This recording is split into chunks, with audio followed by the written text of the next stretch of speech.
Welcome to the Weekend Sports Buzz. Myself, Kelly Patrick, Tyler Bloyd, coming at you for another version of our weekend talk. We got some good stuff to talk about today, as Louisville obviously won the Sugar Bowl, biggest upset in the history of the BCS. I know Tyler's been talking about it ever since it happened. Maybe a little bored of it. Tired of talking about it. Yeah, but, you know, I'm not really too tired of it, being that Louisville proves to not only the world, but specifically to Kentucky fans, it's not that hard to beat Florida. I mean, come on, guys. You get a chance every year. We need one, and we smoke them. Get it out. Gloat Tyler, now. it's been 27 years since Kentucky's beat them. Come on.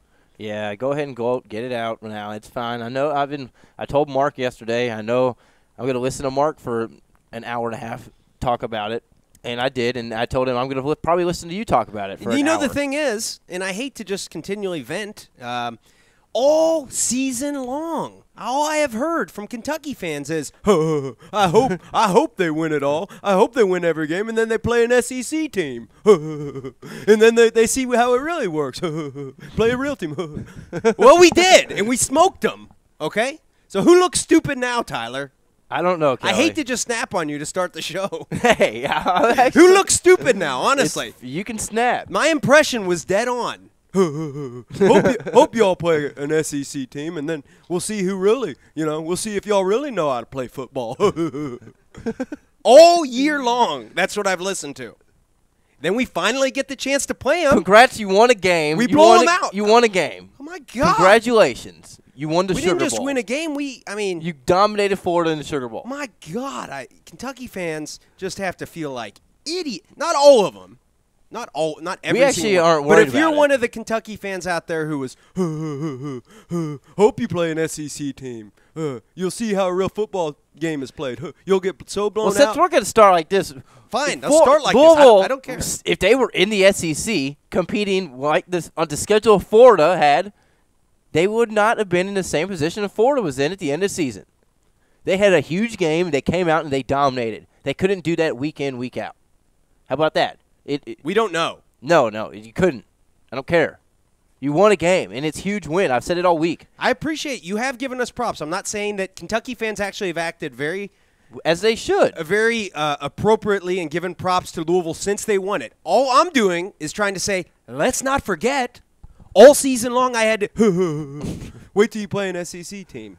I just want to make sure that we don't forget about those words that were spouted off from Kentucky fans all season long, because it happened, and it wasn't that long ago, and then we just handily beat Florida. I mean, congrats. Thank you. I appreciate it. And Kentucky fans, like I said, have acted very classy. Did you get it off your back? I feel a little better, yeah, I do. I didn't plan on doing this. I'm just saying it wasn't that long ago that all I heard was, wait, I didn't plan it. 384-1450, the Oxmoor Ford Lincoln Buzz on. If you want to jump into this, Kelly is back from New Orleans himself.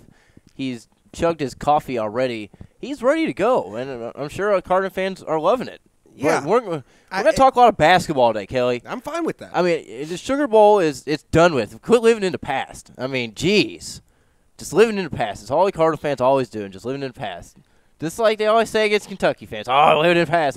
Just living in the past. Kentucky won the national championship last year. They have every right to be. Actually, and we got a lot to talk about in kind of I sent out a tweet last night at KentuckySports.co.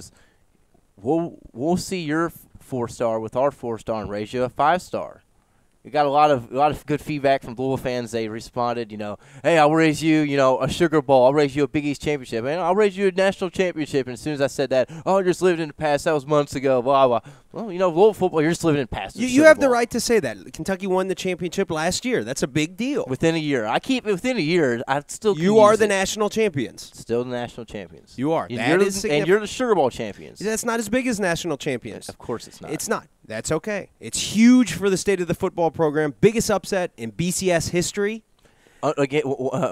Being watched by the smallest crowd in BCS history. The BBVA Compass Bowl yesterday had more fans at the game than the Sugar Bowl. That's a joke. Wow. I'm not hating on Louisville fans because they showed. I'm not hating on Louisville fans at all. You all showed. I'm going to blame Florida fans, obviously, in this one. And the neutral fans just saying we don't want to go watch this, assuming it was going to be a blowout, as I did. I've admitted it. Not a blowout. 10 points. I said. Florida's going to. I predicted it was going to be. I predicted 24-17. You did. Florida would win. You did. So I predicted a 7-point win for. You're just making sure you didn't jinx them. It was a good move. I was just honestly giving my guess. Louisville hasn't played anyone like that all year. Exactly, and that's basically it was a huge win. But it was I want to talk about what happened yesterday. The most recent news, something that's big for both schools. All right. It's with football. Is this your trivia question you got for me? Because I told Tyler, I want you to throw some random trivia questions at me. Try to make me look dumb on the air. I want to hear them, and I don't want to be prepared for them. So this is not it. This is not it. All right. We'll do that a little bit later because, we got a full show of just Kelly Patrick and myself today. No guest day. We decided to take it easy. Shooting from the hip. We're going to talk a lot of local basketball here because we haven't talked that, and it is finally here. Now, the Sugar Bowl is officially basketball. In the past. The Sugar Bowl's in the past now, Kelly. It's officially basketball season. But no, yesterday, huge football news we'll start with Louisville. It was the first news of the game, U.S. Army All-American game, where we saw the James Quick, Louisville Trinity guy, decide to he came out, I think his first play or one of his first plays, I know it was a reception. It was like a 25, 30-yard deeper pass. He got up, he showed his hands. I saw it, and then a few minutes later, another third quarter, he comes out, and what's he do? Commits to the University of Louisville. Yeah, fourth quarter he came in, I think about midway through the fourth quarter. They asked him, I think he was the fifth out of six. 6 guys were committing on the special, and he came out, and he just, he had his family there. I think it was his dad was actually wearing a green colored shirt. Probably for Trinity. Yeah, but you could read into it as Oregon.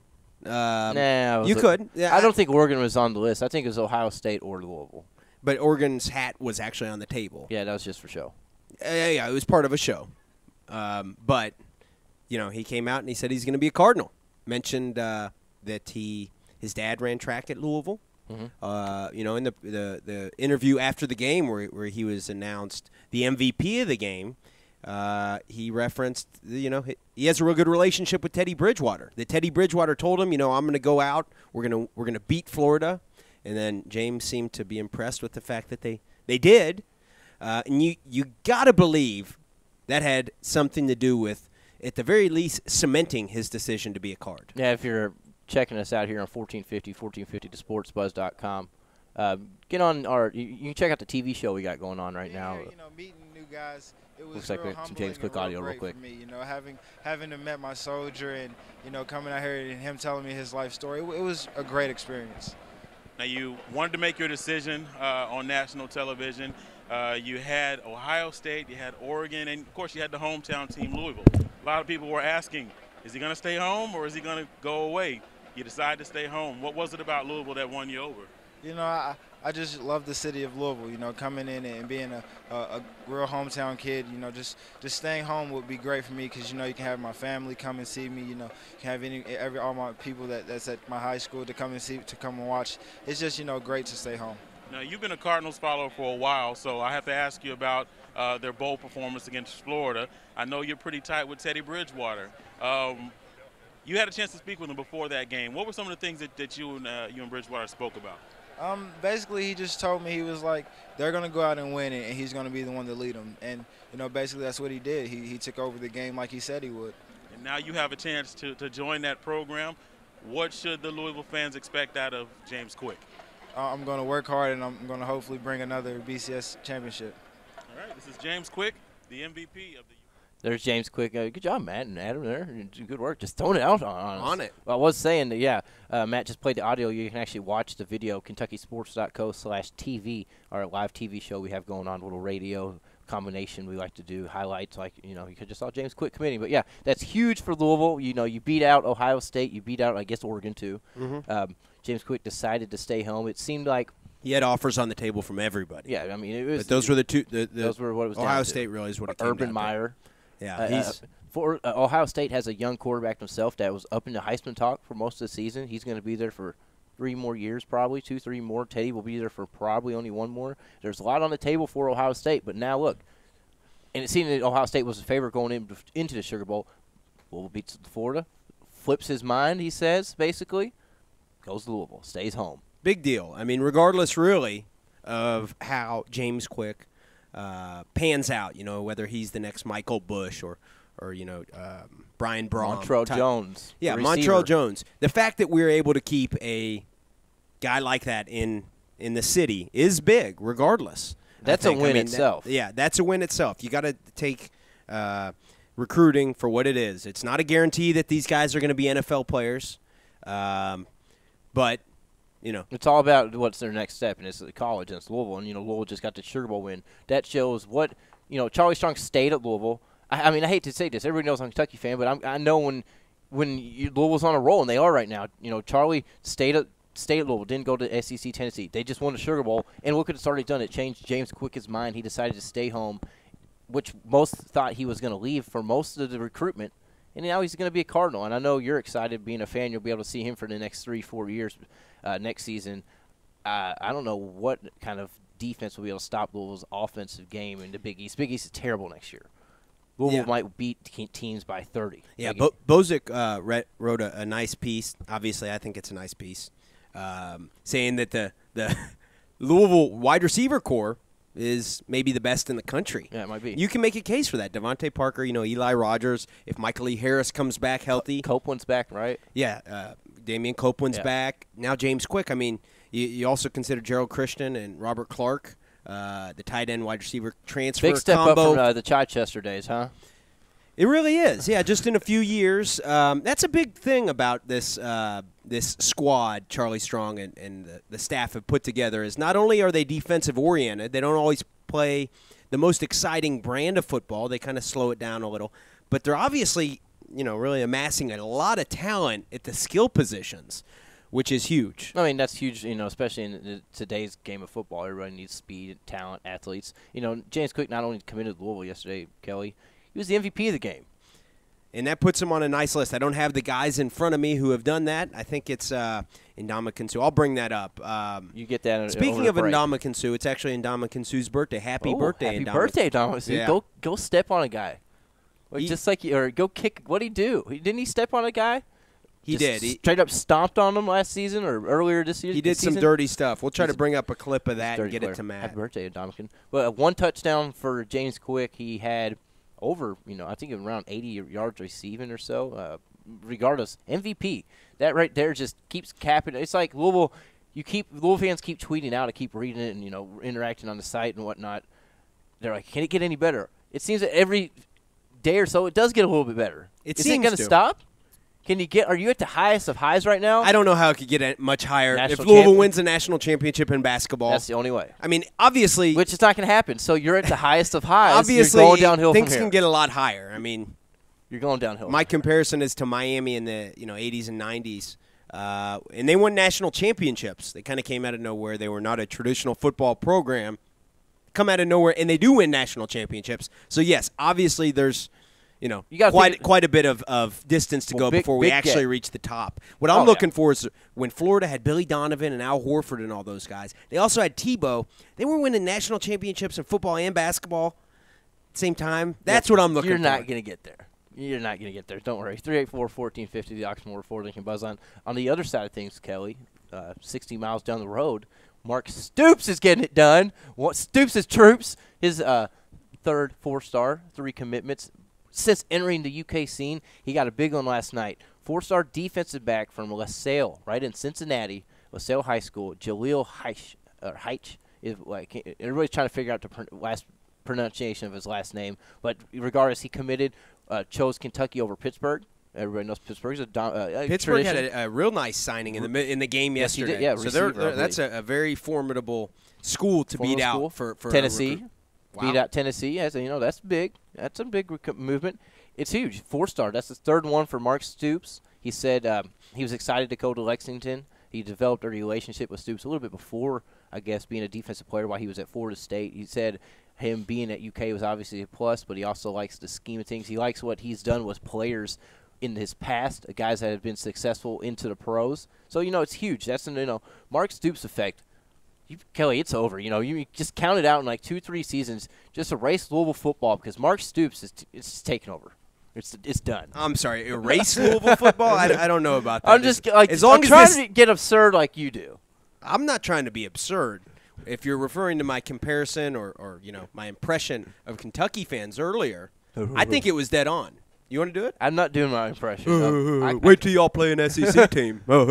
Real conference. They know how to yeah. play football. No, but it's huge for Kentucky. That's Mark Stoops is rolling. It is. Mark Stoops has a lot of – there's guys who were certainly not even considering Kentucky under the Joker Phillips regime that are now – their names are showing up on the list He did of say Kentucky. that Phillips and the staff did recruit him. He said he was not too high on the Cats at the time.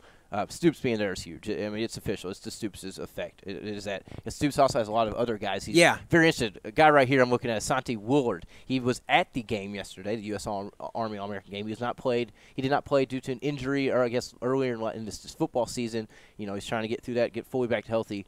Number one dual-threat quarterback in the nation. High on Kentucky. He has him in his top 3. He loves Mark Stoops. He's very athletic. He's a talented quarterback, Kelly. He is the guy that I think could really change this thing if he chooses Kentucky. Kind of like a Teddy Bridgewater type effect. In the SEC especially, I think it would be helpful for a school like Kentucky to have a real athletic quarterback. You need an athletic quarterback. You need a fast defense, which Stoops is going to bring. The defense will be there. The air raid's coming back. How Mummy chimed in. I heard him last night chime in, I think, on WKYT. Really? Yes, he was excited. He said, this is what's going to happen. Kentucky's going to be scoring, and they're going to have a defense. It's basically saying that they're going to be competing for the SEC, which I kind of said yesterday on the show, in about 3-4 seasons. Kind of like Louisville just did, win a Sugar Bowl. I'm not saying they're going to go out and win a national championship, Kelly. I'm going to tell you, they will be competing to play in that SEC championship in 3 to 4 years. Call me crazy. 384-1450, the Oxmoor Ford Lincoln Plus line, because I know a lot of Louisville fans out there are probably laughing at me right now.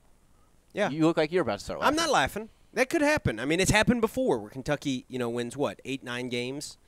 And if you do that in the SEC, then you're playing in a big bowl. Yeah, everyone knows that. It's just the SEC. You're going to get the big bowl. It could happen. Another local guy, Ryan Timmons, a big guy, wide receiver from Frankfurt. I believe he's a 3-star, almost 4-star, number 28 receiver in the class.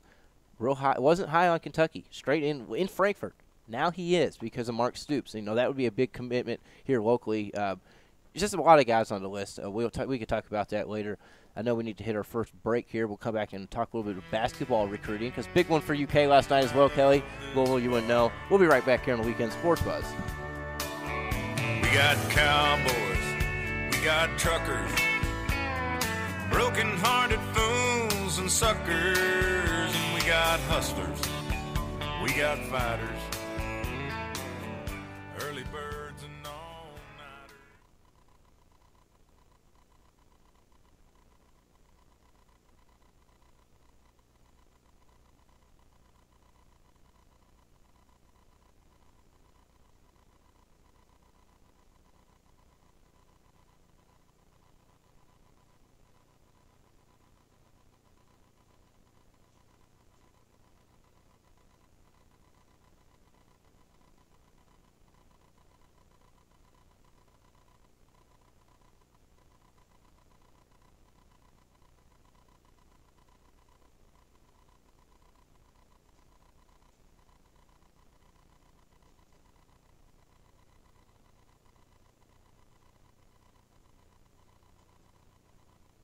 Buzz.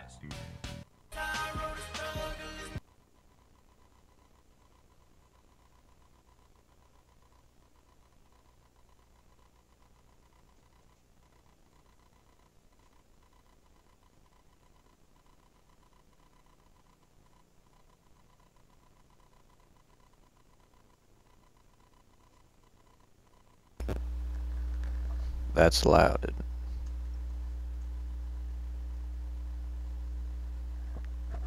Test. Test.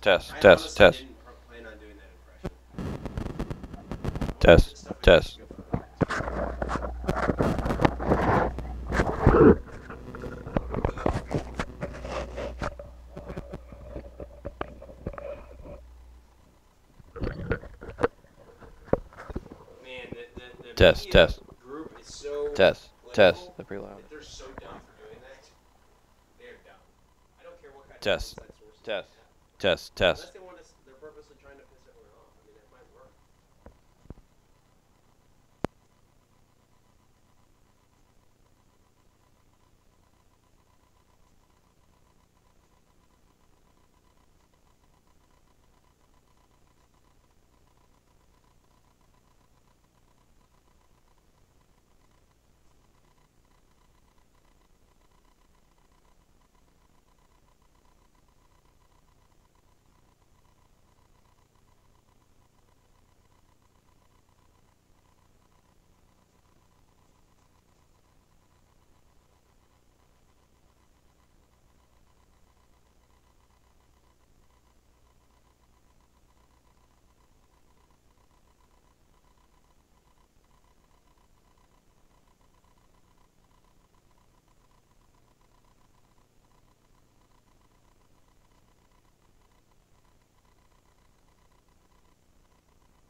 Welcome back to the Weekend Sports Buzz. Let us know what you think. Give us a call on the Oxmoor Ford Lincoln Buzz Line at 384-1450. Tell me, what do you see when you're looking at me? Whoa, whoa, whoa. On a mission to be what I'm destined to be. Whoa. We're back here to the Weekend Sports Buzz, 1450 a.m., 1450 to sportsbuzz.com. Everybody needs to get on livingforless.org. Before we get into it here, bring that up again. Livingforless.org is a save up to 75% off of local area restaurants and retailers to places like Roosters. Let's see here, Brandon's Barbecue, Bistro 42, Birno's Pizza, Angio's Italian Restaurant, Chicago Gyros, Gaddy's Pizza. I mean, you name it, it's on here probably. Here's a great value. Price for a golf course example, Kelly. Fuzzy Zollers Cover Bridge, $35, value of $70 right now. I mean, that's 50% off. Roosters right here. Get on there, spend $20, and you get a $40 value. You know, various deals like that. It's great. Livingforless.org. Everybody get on there, check it out. Glad to be partners with them. I'm here at 1450 the Sports Buzz, the Weekend Sports Buzz. Kelly, we were just talking a little bit about the recruiting. I did want to mention the James Quick thing again. Okay. I'm okay with that. You're okay with what? Talking about how James Quick is a card. Yeah, I'm sure you're okay with that. I want to mention, though, there was a little controversy when, he did commit. Of course, Matt Jones tweeted it out, and then it got blown up from there. Maybe a guy, Jacob Kuiper, loved to talk about it to you. A guy who, loves getting controversy, contributor to the KentuckySports.co website. Well, U of L News, I guess that's an official Twitter handle for Louisville. Yeah. The university. They tweeted out, quick to U of L. Okay, that's cool. No big deal, right? Well, that's an official Twitter account because you're not allowed to speak on any player, athlete, student athletes until they are officially signed with the school. Which I think is February 6th. Which is February 6th when he can officially sign with Louisville. So obviously, maybe a small repercussion, what's going to happen, a smack on the wrist, nothing crazy, and I assume, right? I wouldn't think so. I think that it would help if Louisville proactively reported it. I think that if you report stuff, you report yourself, you get to kind of a reputation. That's what I've heard from the NCAA clearinghouse in Indianapolis, is that they really like it when schools report even the smallest infraction on themselves, and that a lot of times there's no penalties, anything like that. I mean, it would really be too bad to see a 3-word tweet turn into a big deal. I doubt it will. I doubt it will. The way I see it, whoever sent the tweet will probably get the smack on the wrist, and that's about it. But it was mentioned yesterday. Some people were talking about it, so I just wanted to see what your thoughts about it was. A little bit on keep it on the recruiting trail here, mixing it to basketball. Yeah. Big commitment for the Cats last night for this upcoming class. Everybody knows the 2013 class for Kentucky is, if not already, one of the best in history. It could, with another commitment, will be the best in history. But they already have James Young. They already have Aaron and Andrew Harrison and the twins out of Texas, which are both top 10 guards. James Young's, I believe, top 10 as well, number 12. They have Marcus Lee committed, another top player, top 15. They have Derek Willis. He is obviously the local kid here from Bullitt East. Well, now they have Dakari Johnson. He decided to commit last night. He is the number 1 center in the entire 2013 class. He was had a game on ESPN2 last night, actually. If you didn't catch that, his Montverde, Florida squad took on the Simeon team out of Illinois, where Jabari Parker, Duke commitment, is actually played for, where Montverde absolutely dominated. I'm talking dominated this team. Around 28, 30 points was the final outcome. But second game went on, ESPNU. Halftime came around, Kelly. Dakari Johnson decided to commit to UK. He was excited. He joined what is going to be a 9th, maybe 10th national championship in 2013. Tough to argue with that, especially if Kentucky can follow that up with the signing of maybe, still Andrew Wiggins. Exactly. That would be the best in history. Maybe Julius Randle still. I mean, Andrew Wiggins is number 1. I think Randle's 4. Either one of those pushes this class to the best in history, eclipsing maybe last year's, eclipsing the Michigan recruiting class. Eclipsing the UNLV recruiting class in the early 90s or late 80s. It'll be ridiculous, and this team will be easy preseason number 1. It will be his favorite win the championship. A lot of pressure on what will be a even younger team that won it last year, but they will also look at this. They'll have definitely Kyle Wiltshire coming back. He's just not ready to leave because of his defensive lack and his speed. Other than that, he's a great shooter. He's huge. Kyle Wish will be back. Ryan Harrow probably back, depending on what happens the rest of the season. Ryan Harrow, he knows what's coming in with the Harrison twins. Those guys are really good. He might want to stick with them, show he can play with them, and if he does, awesome. Even coming off the bench, even coming off the bench would be huge. That can happen. Beginning of the season, he'd probably start. Why? Because he'd be there for his third year. He'd know everything. You also have probably Willie Cauley-Stein coming back. He's projected to go in the first round. He is projected first round, but he could be projected. He's that athletic. He can be projected in the first round any year. He can be. That's all about where he's projected. We don't know who's going to come back. We don't know. We know Wilcher's not gone. We know he holds a lot of value because of his shooting and his height. You could see a Poitras coming back. My odds I could certainly see Poitras coming back. He's kind of like a Terrence Jones. Nerlens is probably gone. Number 1, number 2. Archie Goodwin probably gone lottery pick. If I had to decide, I agree. From there, I'm not going to guess. I'm not going to guess. But regardless, Dakari Johnson, huge 2013-14 national champions. Go ahead and put it on an engravement. Do what you got to do. But I don't want to talk about that because we got a great team this year. I'm not going to doubt that anymore. I've mentioned before, I've been burnt on predicting Kentucky basketball since Cal has came to town, and I've been proven wrong almost every time. So I'm not going to say that Kentucky will not win it next year. Well, it's kind of like what I said last day or so, Kelly, about Louisville. I maybe need to stop overlooking the cards for football.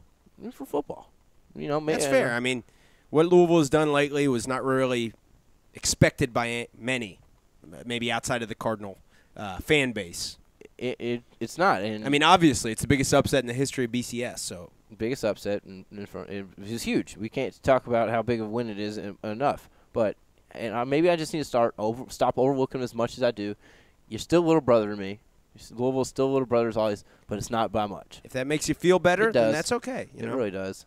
My little brother's a little taller than me, and takes better care of himself, probably in better shape than me. So, I mean, I understand sometimes the little brother is better. But what's awesome, people think Kentucky has been a basic dominantly point guard since Cal stepped in. Mm-hmm. Well, think about this. Since he's been there, he has now had DeMarcus Cousins. He would have had Enes Kanter if Enes Kanter was eligible. He has Anthony Davis, Nerlens Noel, and now Dakari Johnson and Willie Cauley-Stein. A lot of big guys. Number one's big guys. And I know that spreads it out. The fans don't really like him that much, and with good reason. But he also put Daniel Orton in the pros. Daniel Orton. You're Josh right. Harrelson. He put him in the pros. That's true. There's a lot of guys from every position. It's not just point guard. Cal just kind of Cal's doing it. Gets the best guys. Now that's a good what you just brought up. Let's talk about that for a second. The hatred of Cal. It's to me, it seems like it's died down over the last year and a half. It seems maybe because Louisville's now made the Final Four again and they're pretty damn good themselves. Maybe that's why. But it's died down in my opinion. Maybe not nationally. I'm not for sure nationally, but around here, it's more. You don't hear he cheats. That's all he does is cheat. I don't hear that as much anymore. Yeah, I know. He won a national championship. He's in an elite group of coaches that have won national championships. People are gaining respect for him. Maybe is what I'm getting to. A little bit. I mean, maybe. I like Pitino. I've said that since day one. Yeah. You know that. I like Pitino. I think he's an awesome coach. I love his 24/7 lying ability. It's fine. I don't like it, maybe a little issue, but other than that, I like Pitino. And I think, do you like Cal? Because I remember when we first started, you were up in the air. Where are you with Cal? I'm not a Cal fan, no. You're not a Cal fan. Ever since I heard him, and debate this if you will, cuss out Reggie Delk like a child and a coward.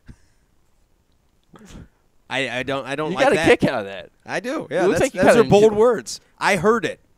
He cussed Reggie Delk and said someone's going to kick his A. During the UK-UVL game. Yeah, I didn't like that. I don't like Cal. I guess that's bold. If that chaps it, then go ahead. I can take that that to But at the same time, he's the coach of my rival. He's won a national championship. He's got the #1 recruiting class for 6 years in a row almost going on. So I mean, you got to say that on this pace, he might end up going down as the best college basketball coach in the history of college basketball. I doubt it. He's on the type of pace to do that. There's no way that'll ever. Why not? What if he wins 3? I mean, national media will never allow that. The perspection. What he's doing right now is arguably more impressive than what any college basketball coach has ever done. Yes. Not going to say I like him, but you can't deny that. No, well, you can't deny that. Now, maybe if he go ahead and wins 3-4 more championships and maybe gets up to the UCLA number, yeah. Why couldn't he do that? Well, if he I'm not sticks saying around, he can't because I think he will. I think he will. If he sticks around and he keeps doing this and he doesn't get into trouble and he could tie keeps UCLA. I mean, it doesn't seem like he's losing any momentum on the recruiting trail at all. He's getting better. This is best that class would be, ever. If they change the one and done rule, that could kind of mess things up. No, would it? I think it could. Why? Because you're going to get these guys for 2 years? Yeah, you're not going to maybe get 5 a year because you're not going to have the room, but you're going to get 1 or 2 every year, and those are going to be the best players. I just think that there would maybe be a little bit more strategy that goes into it. He'll still get the best players, but he won't get them every single year, right? You just won't have the numbers. It'll be more. Louisville might get a guy here and there with that situation. That's kind of what I mean. Oh, yeah. They won't get Kentucky the numbers. obviously has their pick of whoever they want, and right they'll now. get that 1 to 3 guys, but they won't get the 4 to 5 like they're getting because they won't have the room. But I don't think that they'll get the number 1 player every single year necessarily. But they'll get 2 or 4, 2 or 3. But they may not. I just think it would change a little bit. I think so. As long as the current rule Let's see is what in other place. people think. 3 or 4, 14, 50. If the rule got changed to 2 years, before you go to the NBA, maybe even 3. Regardless, would Cal and Kentucky get, I guess, the same amount of talent, or would they get the number 1, number 2 player, or would it die off a little bit? Kelly thinks they would. It would. I think that what Cal has And I going think right you're now wrong. is in large part him taking advantage of the system that's in place. I don't like him, but he's doing what he needs to do, and he's getting the best players every single year. I think that if the system changed a little bit, it would kind of vary. I guess, I don't know. Let's see if anybody calls in and get their thoughts out there. I'm looking at the Twitter right here, Kelly, and the commitments we just talked about, just tweeting each other. Jaleel Heish and Dakar Johnson, you can follow them. The Real Leo 9 is Jaleel, and D-Slow Motion 22, that would be Dakar Johnson. Jaleel just said, what's up? What's going on, bro? Congrats on the commitment. We're going to do great things at UK. UK Who's love. he tweeting at? Dakar Johnson. Just Dakar- the two newest commitments. Okay, who's the other one? Jaleel Heish, or Heich. Nobody can pronounce his last name. He committed to Kentucky?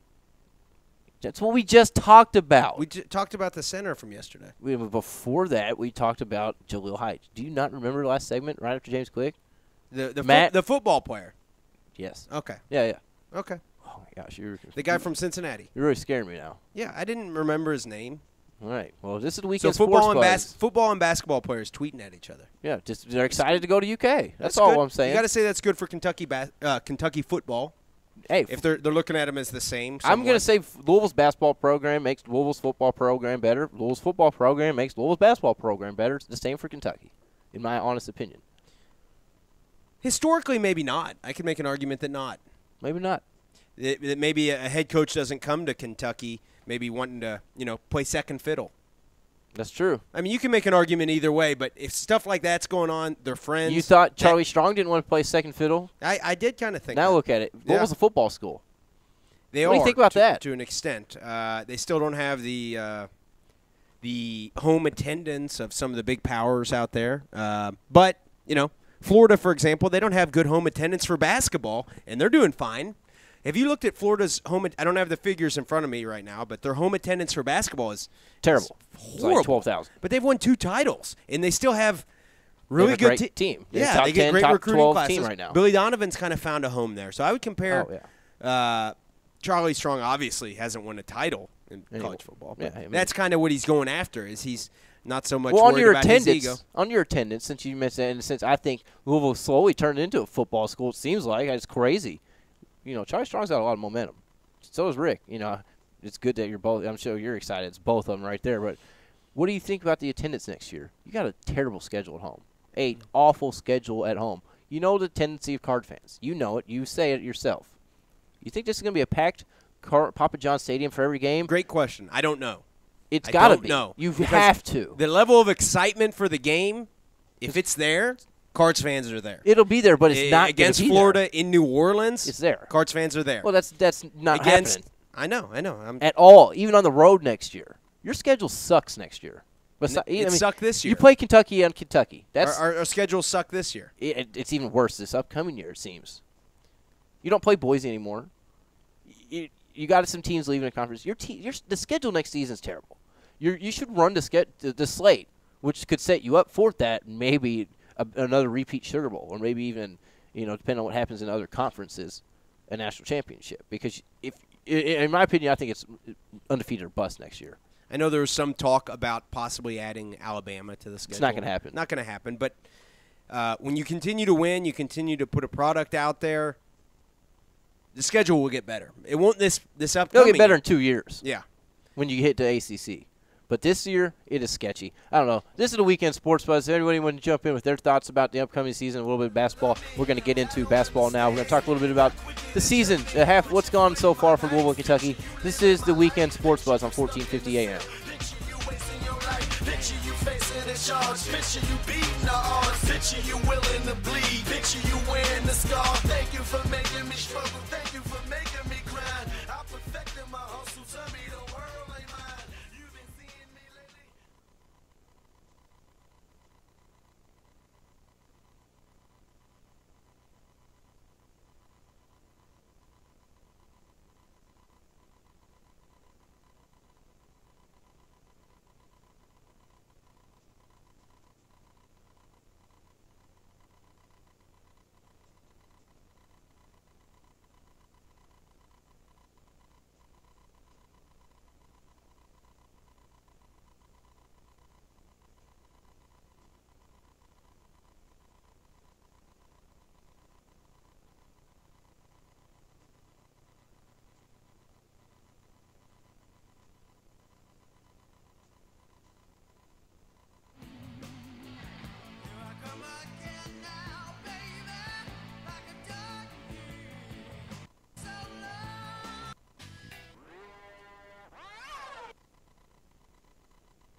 Welcome back. Welcome.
Welcome back to the Weekend Sports Buzz. Let us know what you think. Give us a call on the Oxmoor Ford Lincoln Buzz Line at 384-1450. This is how we do it. This is how we do it. La-la-la-la-la. We're back here at the Weekend Sports Buzz. Myself, Tyler Boyd, Kelly Patrick, getting you through your Sunday morning, 10 to noon, right here on 1450 a.m. We're going to go straight to the Oxmoor Ford Lincoln Buzz Line because we got our loyal caller right now. Truth, good morning to you. Well, good morning. It's a great day in the Ville. It's always a Ain't it? great day. It's always a great day around here. We beat Florida. You know, what else you can do? Get a commitment from the top local prospect. James Quick committed to the Cards yesterday. Truth, you're right. It's a great time to be a Cards fan right now. Well, it's a great day to be a Hoosier fan, too, because we're doing good in recruiting in football, too. I did see that Indiana had a guy playing in the All-American game yesterday. I'll tell you, things looking good. Kentucky might do good in football, too, so pretty soon we'll be good in football, but let's get down to this. Oh, let's hear Notre it. Dame's going to beat Alabama tomorrow. Huge game tomorrow, 8:30 p.m., the national championship game. Now, Truth, I think, is Bama favored or is Notre Dame favored, Kelly? You're 8.5-point favorite for Alabama. For Alabama. What do you think about that, Truth? Is it going to be a touchdown favorite or Notre Dame going to be a touchdown favorite to you? I think it's going. I think it's going to be like a game about 10 to 13, like that, and Notre Dame is going to win. I don't think Alabama. I think a lot of people are going to be surprised that Notre Dame can stop Alabama running game. Yeah, you called in yesterday and you kind of mentioned it, and I told you I wouldn't be surprised if Notre Dame does come out and upset Alabama. I know they're going to be just as excited for this game as Louisville was for the Sugar Bowl. One big play like a pick six to start your game, that can change things drastically. I think Alabama wins, but it's going to be a fun one to watch. I know that. I tell you something else that I'm going to give a shout about. Notre Dame football is back. All the top recruit states saying they got the number 2 recruiting class now. Yeah, they had 6 guys in that game last night. They had a running back, a receiver, a couple defense guys. Yeah, they're loading up. That's good for this area. When we got out from Kentucky, Louisville, and Purdue and all that, that give us something to talk about. We don't care nothing about Florida, North Carolina. We care about the Midwest. My question. See y'all later, cousins. All right. Make sure y'all watch Cody Zeller play against Penn State tomorrow. We will, Truth. Thanks for the call as always. Well, he's right. We love talking about that, Kelly. This area, we love the Battle of the Bluegrass, and we love how Indiana's good now in basketball as well. Butler's good. A couple Final Four runs. Xavier, Cincinnati's good. Yeah. This whole little region, like he mentioned, is very good, and Yeah. it's fun. It really is. Our studio's in the southern Indiana area. Mm-hmm. Yeah, it doesn't hurt for Notre Dame to be good. My question is this. The Admiral, David Robinson, Yes. went into the Naval Academy. He was 6'5". Crazy. He comes out of the Naval Academy, 7'1", goes down as one of the best centers in the history of the NBA. His son is 6'5", going to play wide receiver. 6'7", I thought. No, his son's now 6'5". Okay. He is signed to play with Notre Dame as a wide receiver. What's crazy What about if he him, turns 7'1"? Is he going to stay a wide receiver? Willie Cauley-Stein was 7 foot and wide receiver in high school and had over 1,500 yards. Yeah. Not bad. What I was going to say about him was he wasn't worried about where he went to school. He wanted to go to an Ivy League school. For the academics. For the academics. And he decided on Notre Dame. Obviously, Notre Dame, the history, blah, blah, blah. They have a great academic program as well, and he gets to play football. Well, it's a pretty easy choice. But, he wanted to play in an Ivy League. He wasn't worried about it. Dave Robinson, you could see when they were interacting during the U.S. All-American game, how good of a kid he is. He really is. I'm real big on saying things like, let's not try to judge athletes or coaches and assume that a certain guy is a good person or a bad person. My example is Bobby Petrino, which is just a lightning rod. Don't you assume he's a bad person. That's my whole take on Bobby Petrino. We don't know how he is, behind closed doors. I don't like saying so-and-so is a piece of S or, so-and-so is a bad guy. An exception to the rule might be Robinson. He's a great guy. It seems like he is. He might be an axe murderer behind closed doors. But it seems like he's I don't think so. and that was his reputation when he was in the league. The Admiral. The Admiral. He stayed with one team his whole career. Always seemed like a nice guy. In those interviews yesterday during the game, if you got to see He's really those, religious. He's really spiritual. He's spiritual. He talks about it when he is interviewed. He's a great guy. it seems like he's a great guy. Don't you say he's a bad guy. Sure. So Dennis Rodman. He's probably a good guy. He might like to cross-dress. He might like to do crazy antics. But he's probably a good guy, right? 384-1450, the Oxmoor Ford Lincoln Buzzline. Kind of got a little off topic there, but not a big deal. Kelly, a couple birthdays thrown out there today for everybody. Our favorite of all of them, we'll start with 1937. Lou Holtz, Spittin' Lou. His birthday today, everybody's favorite ESPN college football analyst. Don't you just love listening to him and watching him just spit it out? Yeah, I do. He's actually my grandmother grew up in East Liverpool, Ohio, and he's from the same area. My grandma grew up around him. Oh, okay, that's cool. Maybe they're buddies. Maybe you should talk to your grandma about Lou Holtz one day. You also have, let's see, we'll keep it oldest to youngest here. We're going to 1957, Nancy Lopez. She is. Do you know who Nancy Lopez is? Here's one quick question for you. I already stumped you. You got this me. This is easy as can be. Kelly asked me to ask him questions, and he's already stumped. If it's a question that involves who is Nancy Lopez, wait, are you? Never mind. Nancy Lopez. Who is that? I don't know. Possibly, or the greatest women's golfer in history. Really? Born in 1957. Not Annika. It might be Annika, but she's right there, the top, 2 or 3. Happy birthday, Nancy Lopez. Paul Azinger. Do you know who Paul Azinger is? Golfer, one of the better golfers in history. 1961, also born in 60 or 61. We don't know. It's a controversy. Hallie Long, everybody's favorite Target commercial guy.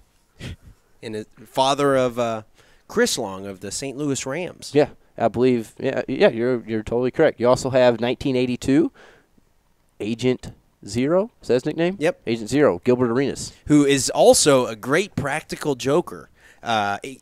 Gilbert Arenas got in a lot of trouble for not only bringing firearms into a locker room, he was also well known for pulling off stunts like he would go number 2 in somebody's shoe.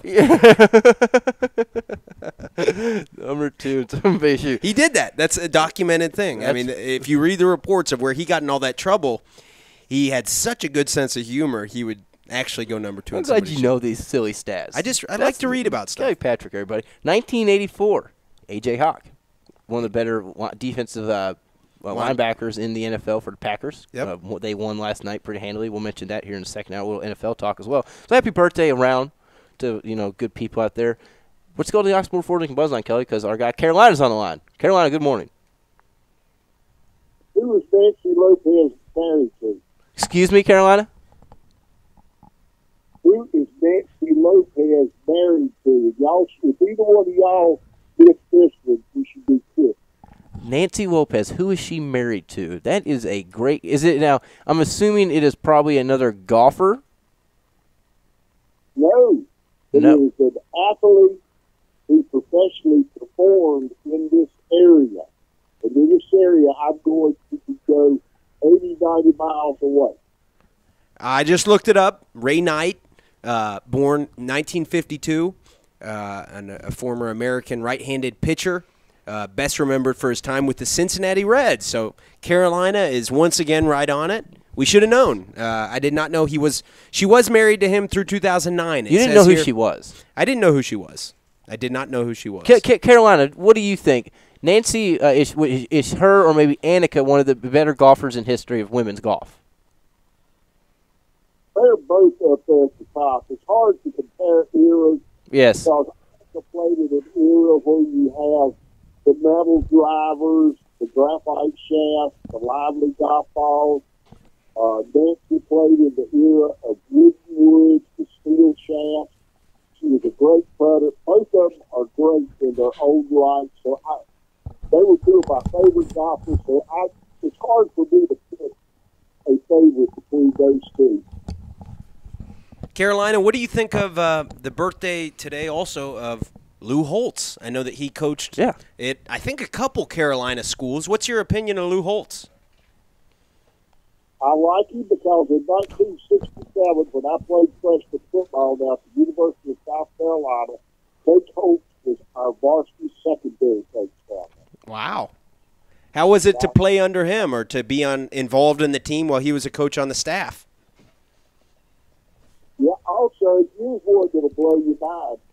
The graduate assistant who called the offensive plays, he had freshman football back there then, and nobody will probably guess this, but there was a quarterback from Furman University who was a graduate assistant, and he was our offensive coordinator, and he went on to lead the Cincinnati Bengals to the Super Bowl. A guy by the name of Sammy White. Oh, yeah. It's, Kelly, I thought you were about to say something. You look like you're – Kelly, I wanted to ask you, I was kind of glad you called in something that you like high school athletes. You like watching the local high school sports, and, James Quick being a talented player. What do you think about him staying local and going to Louisville? I like it. I like the fact I'd like to see all athletes stay in state and go local. Where I come from in North Carolina, we've lost quite a few great athletes to other states. Just this past year, Gurley, who's the running back from Georgia, he was from Palmer, North Carolina, which is where Montrezl Harrell is from. It's a great thing. I just like to see him. I think it's great for Louisville. For them on their way up, they're going to beat him when they go to the ACC. And by the way, Tyler, if the mayor calls in, tell him I got like 30-some different hats, T-shirts, sweatshirts of college, professional, and NASCAR teams in my closet. I'll let him know. Carolina, we're up against the top of the hour. Thank you for the call, as always. Okay, talk to y'all next week, gentlemen. All right, Carolina. Yeah, I don't know if you heard yesterday. Mayor called in, and he was right after the truth, and he was just right after Carolina, and he was basically saying he has a plethora of information, and it just never ends. Blah blah blah. And Carolina just telling him he has it all. He has all the apparel. All his apparel. Mayor was saying the things. He probably has. He's a shirt of every color in his closet and whatnot. Because he talked about wearing East Carolina here when he wanted to when they played Louisville, but obviously that's not going to happen now. The Big East is demolished. But Carolina's just letting the mayor know. If you're listening to Mayor, Carolina's got 32 or so various teams in his closet, and he'll wear a different one every day. When I met Carolina, he had a sweet, I think it was a Dale Earnhardt T-shirt on. It was beautiful. It was beautiful. I just wanted to take it off his back and wear it myself. This is the Weekend Sports Buzz. If anybody wants to give us a shout for an hour or two, the phone lines are wide open. No guest today. 384-1450 on the Oxmoor Ford Lincoln Buzz line. You can also shoot us a text on the Lotus Gunworks text line, 414-1450. We will read those right over the air. I know the text line's a real big hit on the morning show, Mason and Myers in the morning. I enjoy going back and reading the tweets.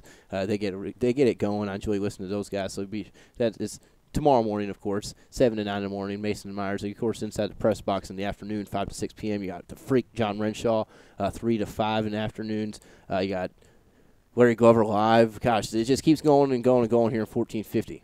Yeah, I know that tomorrow morning, I believe Mason is actually going to have to shave his head. Is he? Is he doing it? Yeah, that's what they say. So we'll see if it actually happens. I know Mason, I think he was late a couple times this week. Should we get Matt Obviously, to he was join not him? real enthusiastic about, Louisville beating the hell out of Florida. No, he was not happy. He was not happy about it. At all. Their bet was that he has to shave his head. So apparently, He said he wasn't it's gonna going do to have it. to happen tomorrow morning. So he's going to do it. That's if, awesome. If it does not happen, why don't you hell and needs to be raised. Matt do a bet like that maybe next time? Because Matt's getting up there in the thin range. You got a great head of hair. I know you don't want to lose it. It'd be a good bet. I'm not shaving my head. You wouldn't ever bet that. Not right now, no. Not right now. We'll do that one night, though. We'll get you to bet one night. We'll get you. We'll get it one going here. I don't know. This is the Weekend Sports Buzz. Stick with us. We'll be right back.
Welcome back to the Weekend Sports Buzz.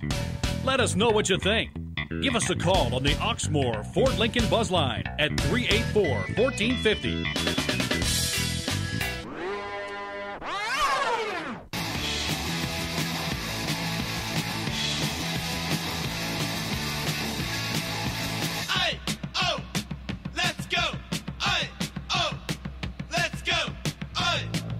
Welcome back to the Weekend Sports Buzz. Myself, Kelly Patrick, Tyler Bloyd, joined in studio by our man, our college basketball expert, Hank Garrett. How you doing this morning, Hank? Oh, I'm doing great. Doing great. We appreciate you coming in with us. We've had a lot of talk, ranging from Gilbert Arenas' pranks, obviously to Louisville's historic upset of Florida. James Quick committed to the Cards. James Quick. Jaleel Heitch committed to the UK. I'm going to just say I think that's his name. And, of course, Takari Johnson on the UK. So we're looking to do a little bit more of just straight kind of college basketball talk this second hour. We've got a couple games coming up this week.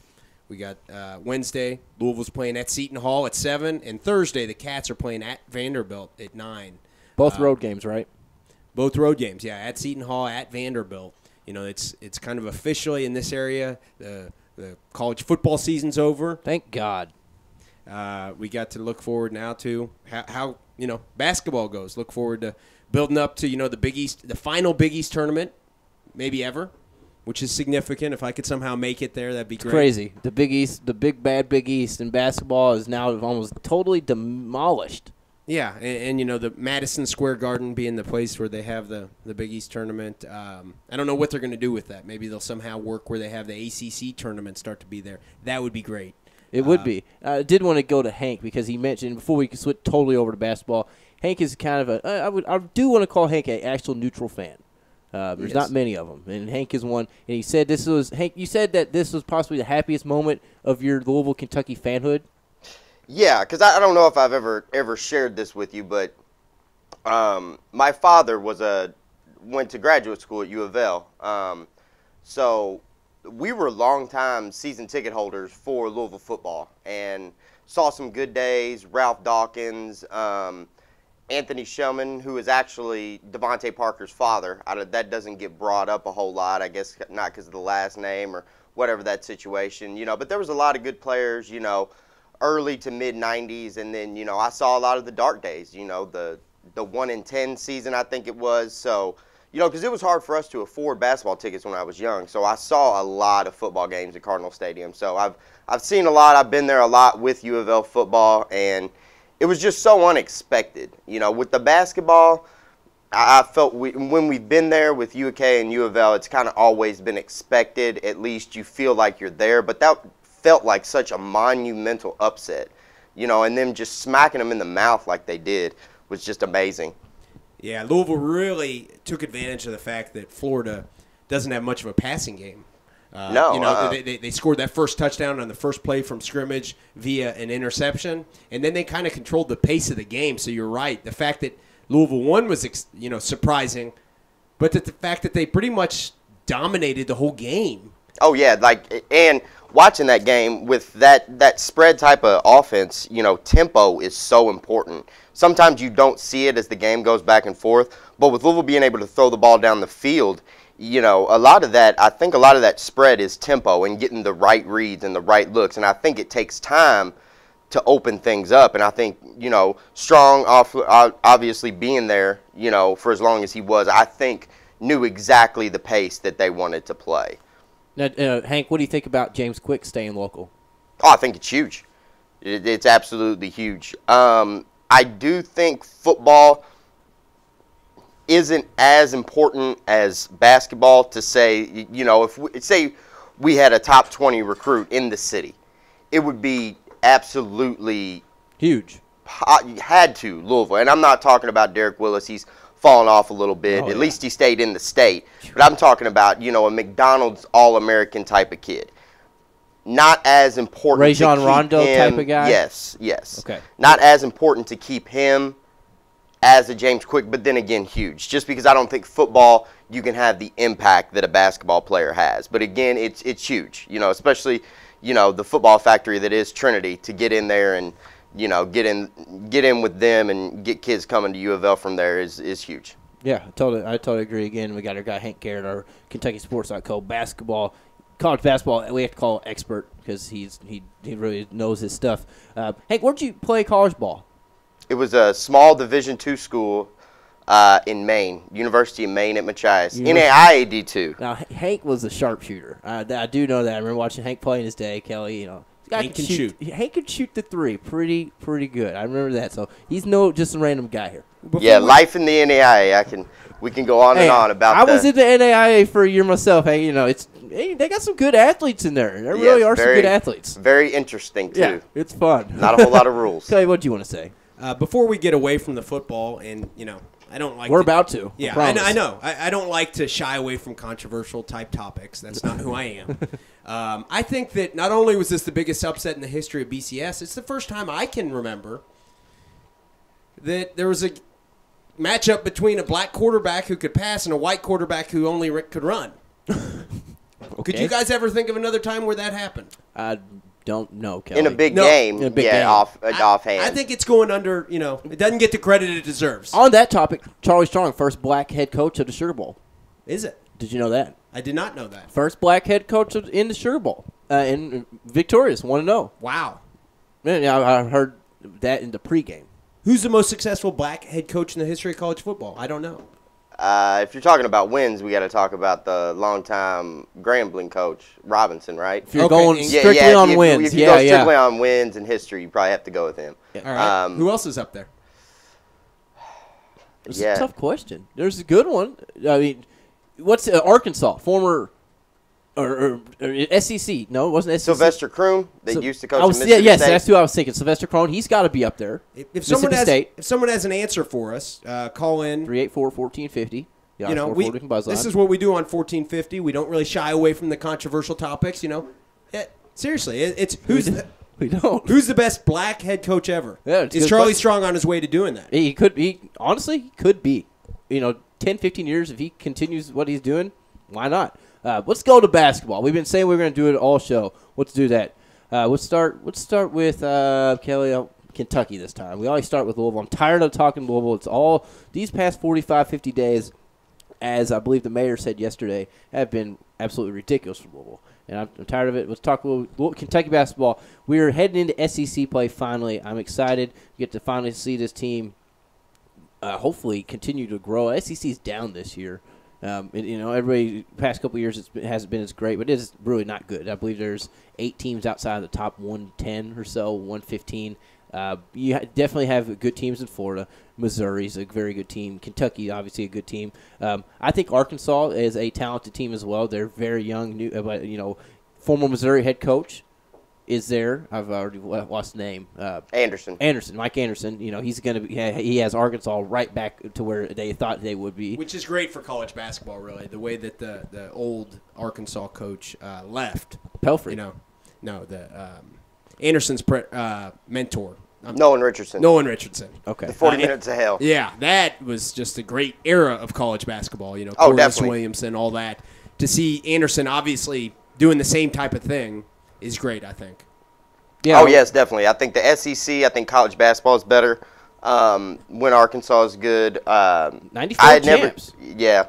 95 runner-up. Yeah. So you got to look at – I've never been to an SEC tournament, but I heard, Arkansas is one of the few fan bases in the SEC that could rival Kentucky. I do remember watching, that span between 91 to really 96. Those Kentucky-Arkansas games you couldn't beat. They were crazy. Just with style of play and how, vicious everything was. And Nolan Richardson made no qualms about it. He hated UK. He absolutely hated UK and what they stood for. Yeah, one of the things that Nolan Richardson, if you've watched the 30 for 30 about Nolan Richardson, which is great, they really do those well. They do. Is that Nolan Richardson and Rick Pitino really play a similar type of style. Mm-hmm. But when you saw Kentucky in that era, Rick Pitino versus Nolan Richardson, they played the same type of style, but the way that the media really described it, sorry I can't get off race here, but was, that Arkansas was real scrappy and kind of in a negative light, and they kind of put a positive spin on it for Rick. So, it was kind of an interesting matchup between those two. Yeah, really similar, really exciting styles of play. Nolan Richardson, very underrated historical coach, maybe. Oh yeah, definitely. Oh, without a doubt. I don't think he's underrated. I think he was one of the. I think everybody knows how good of a coach he was when he was with Arkansas. Obviously, you have the other side of not Missouri, but Texas A&M, the other newest team joining the SEC. Over the last 8 years, 9 years, they've been a very good team. Billy Gillespie, former Kentucky coach, former Texas A&M Aggie coach, he had them rolling. Then they had Frank Haith? Whoever their coach was after him, he continued it. And they're a very good team. Texas A&M, addition to the SEC, Hank, huge, right? And basketball, obviously football is an upgrade. Can't get it much better than that, but basketball, it's huge.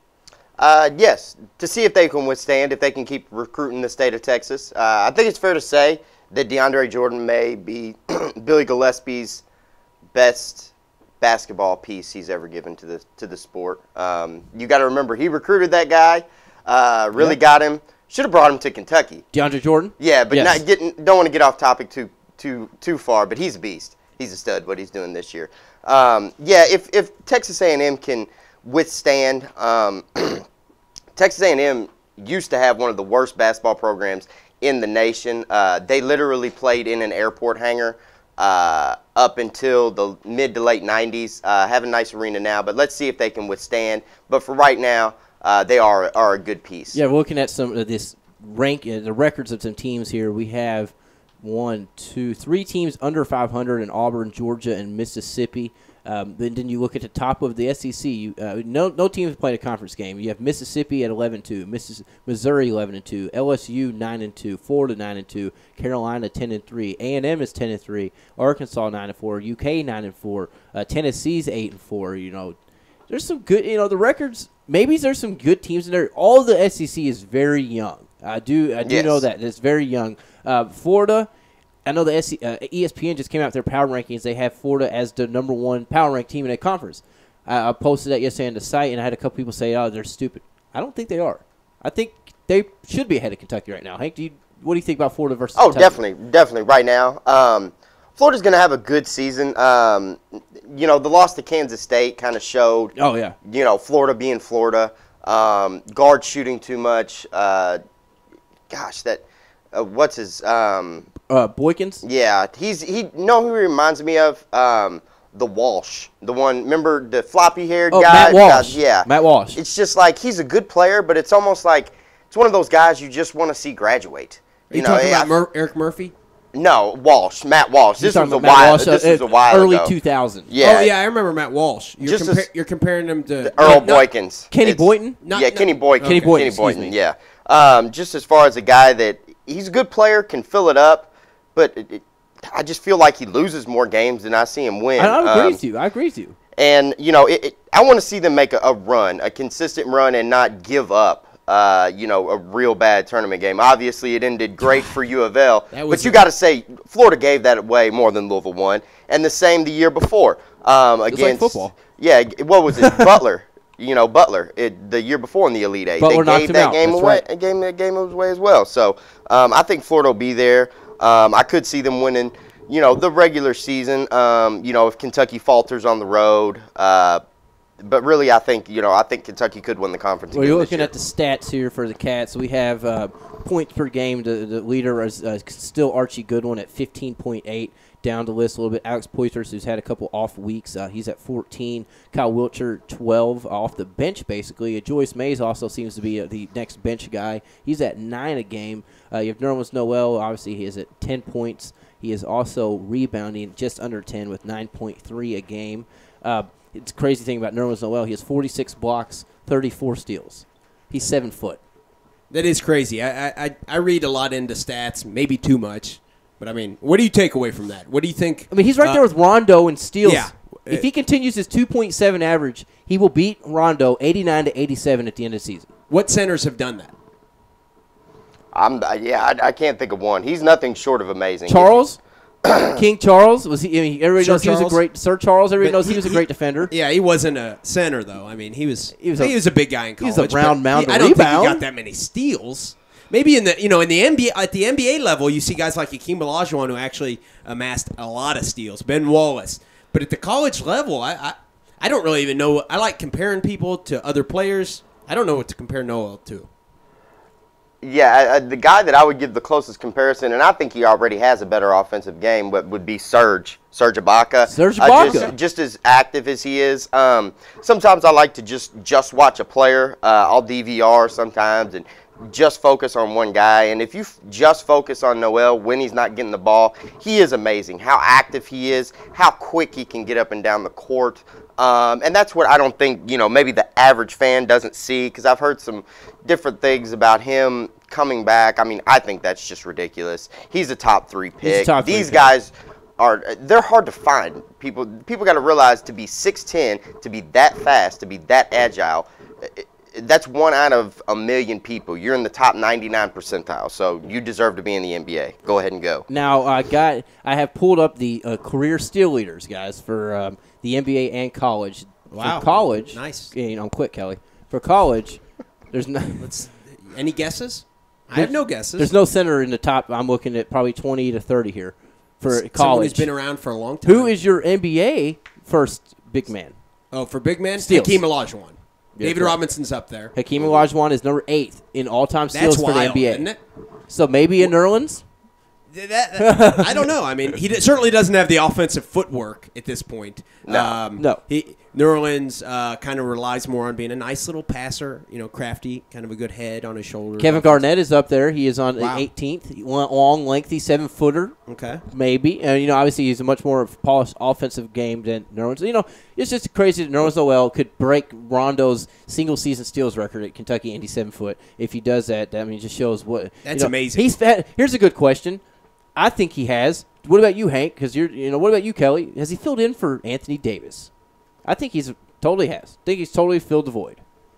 Offensively, he doesn't seem to have the potential of, like, what killed Louisville was that Anthony Davis was able to just go there, and if you fouled him, he'd go there and just at times look like a great free throw shooter. I don't really see that from Nerlens, but yeah, if you're looking for someone to fill the void, obviously you're not going to get a exact replacement. I think he's done so. It's hard to tell as far as like comparing the two. I don't think he provides the presence that Anthony Davis did in the middle, but you also have to think Kentucky was much better defensively on the wing. When you have Anthony Davis with Michael Kidd-Gilchrist guarding somebody, a 6'7" guy that can just defend any position on the wing, it makes Anthony Davis look a whole lot better because he can just roam the middle. Last year, Kentucky was so good defensively, Anthony Davis didn't have to leave the middle. I see Nerlens Noel coming a lot more out on the floor, but then again, I don't think he covers the floor like Anthony Davis did. Anthony Davis's timing was immaculate. It seemed like he was always in the right place, and his steal and his blocks last year seemed a bit more dominant. They seemed much more game-changing than the one he had Noel. in North Carolina, the one the 3-point shot, the big one against Louisville. He had one, I believe, as well. I know Michael Kidd-Gilchrist had the biggest one against Louisville, but he had a few against Louisville. Yeah, I think Hank's right. The game-changing blocks, the way Anthony Davis is definitely a much bigger. I know that. I know he's a bigger factor than Nerlens, but I'm very happy with what Nerlens done on the defensive side of the ball for Anthony Davis. Yeah, if you're looking at a center who is maybe doing some things defensively that I've never seen be done on a college level, I think you could make an argument they both did. Anthony Davis was blocking threes. Never seen anybody really do that. No, I know. That was amazing. And Noel is blocking shots, getting steals like nobody's business. So, I mean, you can make a case that they're two of the definitely maybe the best two defensive centers, freshmen, in the history of college basketball. Now, Hank and Kelly, Kentucky had their All Access. You remember the ESPN did their All Access. Did you catch them all? Oh, yeah. Okay. Joe B. Hall was on one of these segments, and he was talking to Cal Perry while they were eating and talking about how he loved playing two big guys. Cal Perry seems to be rolling into the past game or two of playing a lot more Nerlens Noel and Willie Cauley-Stein together. I love it. Hank, are you a proponent of the 2 7-footers? Oh, you got to. When you only have 6 guys and a guy really can't have an off night, or you're going to struggle. If one guy in that group has an off night, Kentucky's going to be in a dogfight. Now, they may win the game, but they're going to be in a dogfight. The one thing that does concern me, as we talked, the comparison with Nerlens Noel and Anthony Davis, I think when the ball goes in the post sometimes, Kentucky's offense stops. people stop moving, and I just don't know if Nerlens feels comfortable. The Baylor game, if they're going to go into him that much, he's got to go score. You know, if the ball's going to go and then your offense is going to stop, which is fine, that's a lot of times what happens when the ball goes in the post, you got to go score. Or you got to go get the ball up on the rim and then get a touch, a tip, you know, quicker moves so then the defense is moving and allows Kentucky to get offensive rebounds. Yeah, I mean, I totally agree. I love the Calipari's recent input of the 2 7-footers. When he puts Poitras in the mix, as long as Poitras is being the Poitras that we know of, the average of triple-double in high school Poitras, that's a brutal lineup. And now that especially point guard Ryan Harrow seems to be the point guard that we all expected coming from NC State. He had a great freshman year there. He was the number 2 or 3 point guard in his recruiting class. That was the Brandon Knight era. Knight was number 1. I believe he was 2 or 3. He's a talented kid. I'm excited for what's going to happen through SEC play. I think Kentucky. I talked to Matt about this over the week on Inside the Press Box. I think Kentucky's going to go 2-3 losses at most in the SEC. I think it's more 2. Probably, I think I'm going to go with Matt a little bit more than I think about it. 4 to maybe get them on the road. Other than that, I don't know who could really beat them. Missouri's at home. Texas A&M's at home. I don't know. Yeah. 2 losses, 2-3 seed, that sets you up, gives you a chance to make a run at the Final Four. I think we can probably all agree that, especially me being a Louisville fan and watching how the last season unfolded, losses at this point in the season don't really mean anything, and that Kentucky will be very basically scary come what's tournament happened, time. They're 8-4 right now. What is 8-4, 9-4 right now? What has happened is okay. As long as they come out, perform in the SEC, those 2 losses, gain that top seed, they'll be fine. They got to continue to grow, learn together. They lost to Duke, they lost to Louisville, they lost to Baylor. It's not a big deal. Like you just said, it's okay. Now, if they come out and they lose a couple of sketchy games, 4 or 5 losses, then you're up in the air. Then you might be looking at a bubble team. I don't think that's going to happen. I think they're finally learning it. It's going to happen. Let's come back, hit our break. We'll come back and talk a little bit of Louisville. Little basketball. They got Gorgie Zhang back. They're about to hit full stride as well. This is the Weekend Sports Buzz.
Hello. Test.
Welcome back to the Weekend Sports Buzz. Let us know what you think.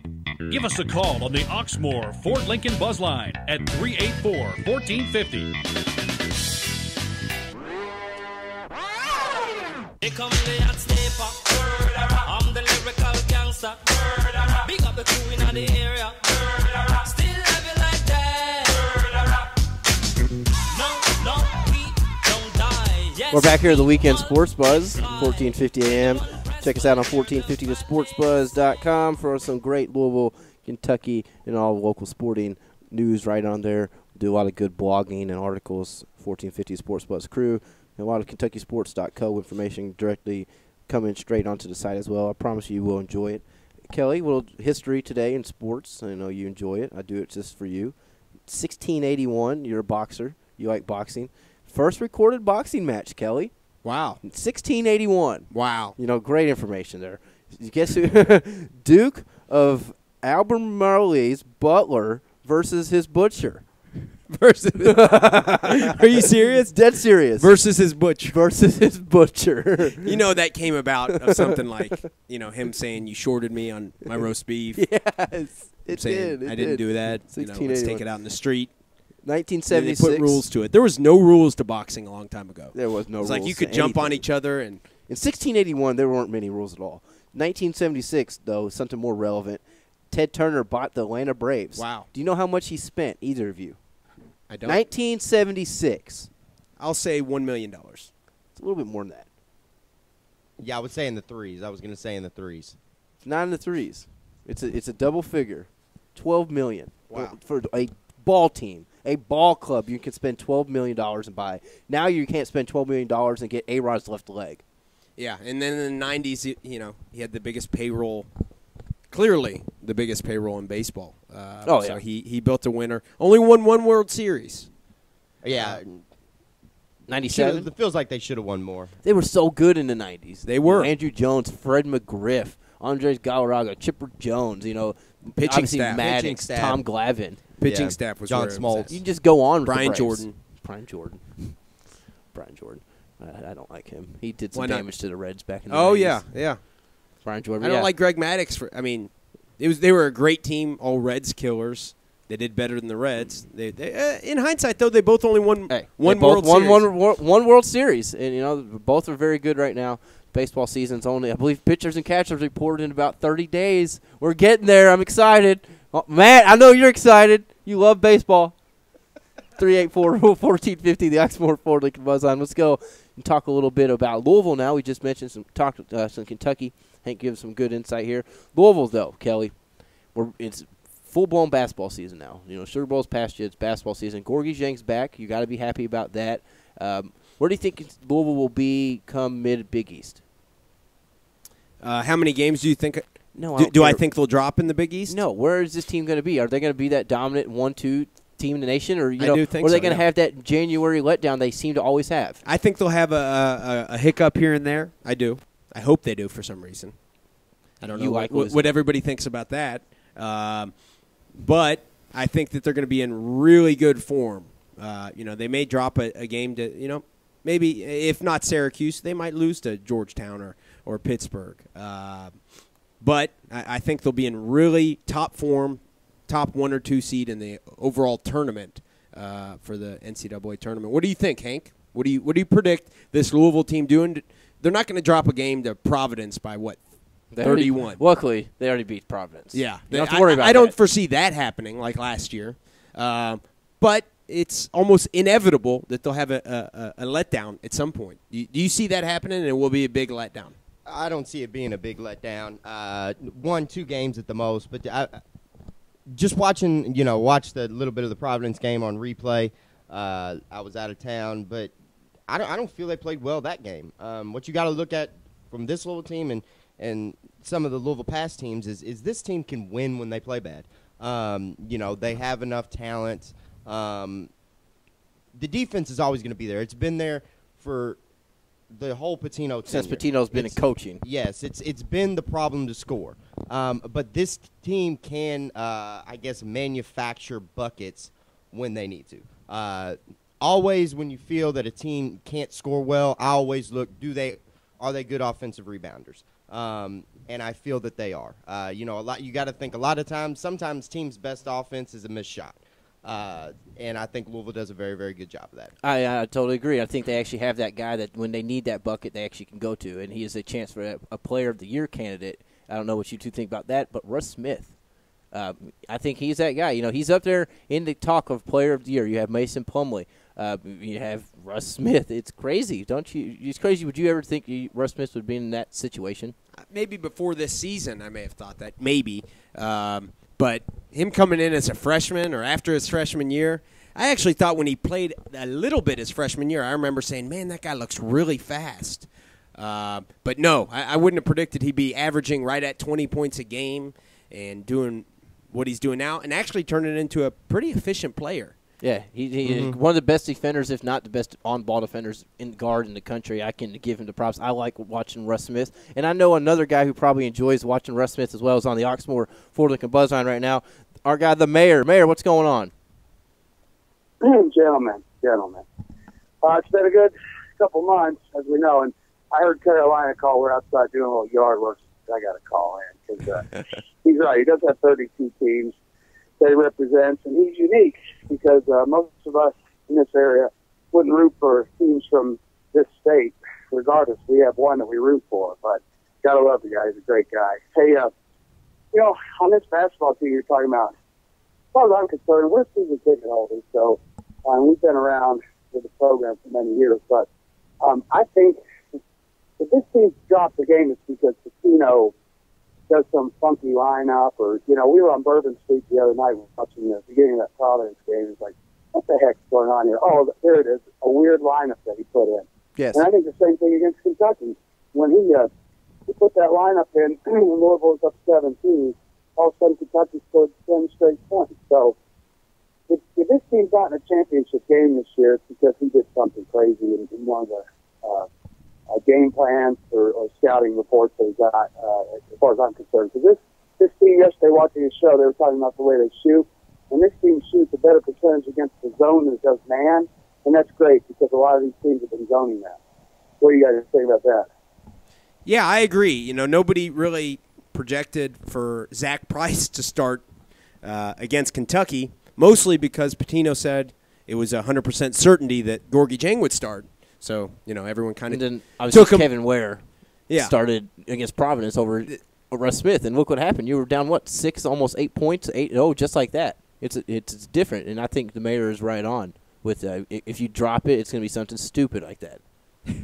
It is. Yeah, I can't argue with that. This team seems to definitely. And he gives up a 3-point play at the beginning of the UK game, and it's like, you know what? I mean, just these goofy little things he does. And he's playing games with some of the players again as usual, but at this time, despite himself, I think this is it because if you look at this team, I don't care about Duke. Go ahead, take Duke. But look at this team and the way they're playing defense. Look at the bodies that he's got.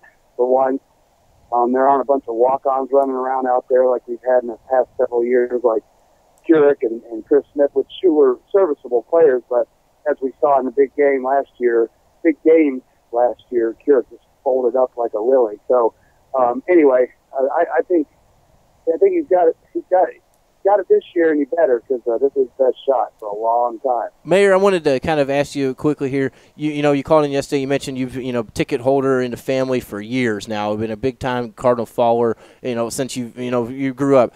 James Quick going to Louisville, being straight from Trinity, growing up here in the city. How big is that? And have you seen a bigger local commitment to Louisville in your time being a Card follower?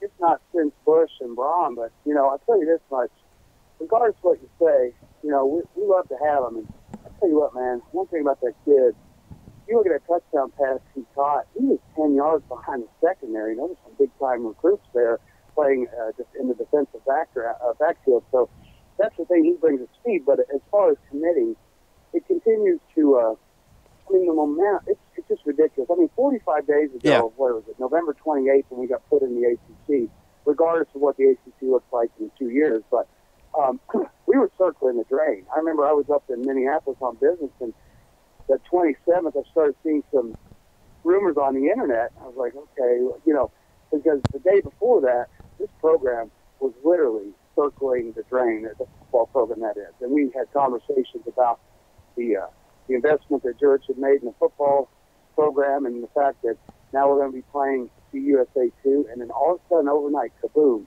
And it just was a snowball, man. And James Quick is another part of that huge snowball that's rolling down the hill. I know people like to talk about the train, but looking back at Vance Bedford with his football thing, I mean, you know, it's like Nostradamus. I mean, it's just crazy what's gone on here. And I've been a skeptic about Tom Jurich prior to November 28th, but I no longer will be. I don't care what he does or what I think he's doing, wrong or right. The guy's the best, probably the best AD ever. I'll have to say that. Mayor, obviously getting Quick, I think, is a huge sign for the momentum. You know, the recruiting, getting a guy like that to stay in the city. As far as on the field, what I look for him to is, you know, he's going to be the guy hopefully who returns our punts and kind of fills in for the explosive playmaking ability we're losing when we lose Adrian Bichelle.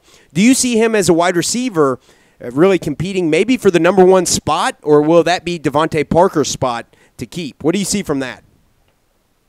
Well, you know what? The one thing about Parker, and that's interesting you say that, Parker, you know, to date, now in the Sugar Bowl, he had that one little slant this year that he ran for, you know, 80 yards or whatever. To date, Watson's only used him on those little out patterns in the end zone, really. And in the Sugar Bowl, he hit him across the middle a couple of times. And that's the difference, I think, in Quick, is he appears to me, and I'm talking high school football, of course, to be that guy they're going to shoot the quick hit out to him. They're going to throw some slants to him. He's a guy with that kind of speed that can take off. Parker's got tons of speed too, but I don't think he has quite the high end that Quick does. And I think you're going to see a lot of that kind of get it out in the flat and see what that kid can do, man. And I tell you what, you think about this at Cardinal Stadium. The first time he goes out there to return a kick or a punt, you imagine how loud that freaking place is going to be? I mean, it's going to be unbelievable, man. And boy, I tell you what, you know, looking way ahead, and, you know, there are a lot of things. I'd love to get a shot at some of the big boys in one of these televised, you know, these made-for-TV games, because that's what we need to do next year. And if we win that, then we know we're for real. If we don't, it's been a good ride, you know, so far. So. Yeah, you know, Carol, Mayor, I think you hit on all your top points there. And as always, we appreciate your call. We're up against our last break here. See you, boys. Thank you. Anytime Mayor calls in, you know, Mason and Myers in the morning, he's always having good points, and he's calling in now to us. And, you know, I love the banter. I've met the Mayor at one of our tailgates we did a pregame show, and he is a logical fan. I like logical fans, and the Mayor is one of them, so I enjoy talking to him about Louisville. I know. Let's go ahead and hit this break. We will come back and talk a little bit more basketball. I know we got off topic there. This is the Weekend Sports Buzz on 1450 AM.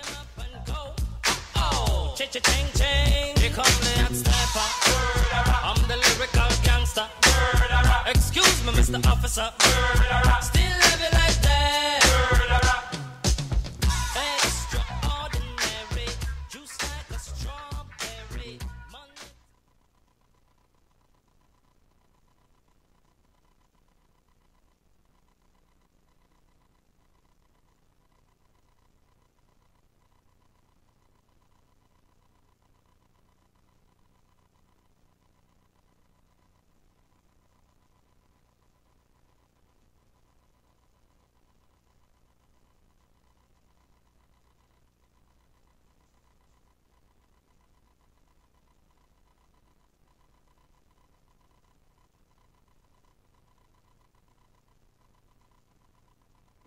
Can you say this is your highlight of your New Orleans trip? Say a claim that I saw it. I didn't see it. Just claim.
Welcome back to the Weekend Sports Buzz.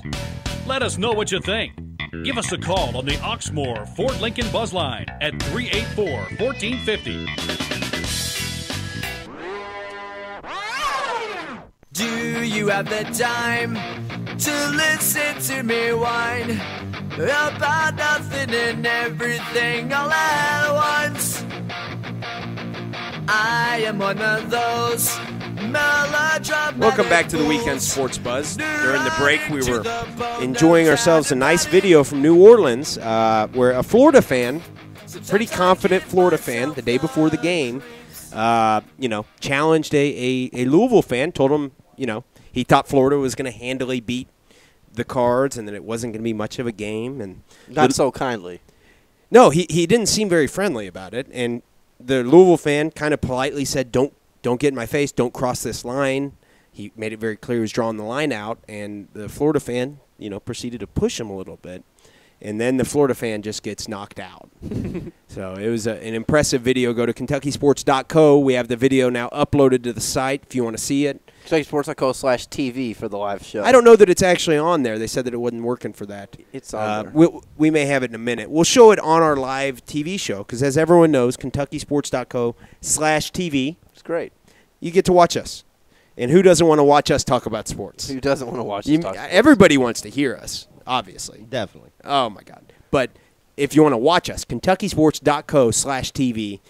And beyond just seeing us, you get to see some neat highlights that Matt and Adam, I'm sorry, Epos Fox and Matt put together. James Quick, Yeah, I would love to. Kind of heavy set, Florida fan, wearing orange, walking around.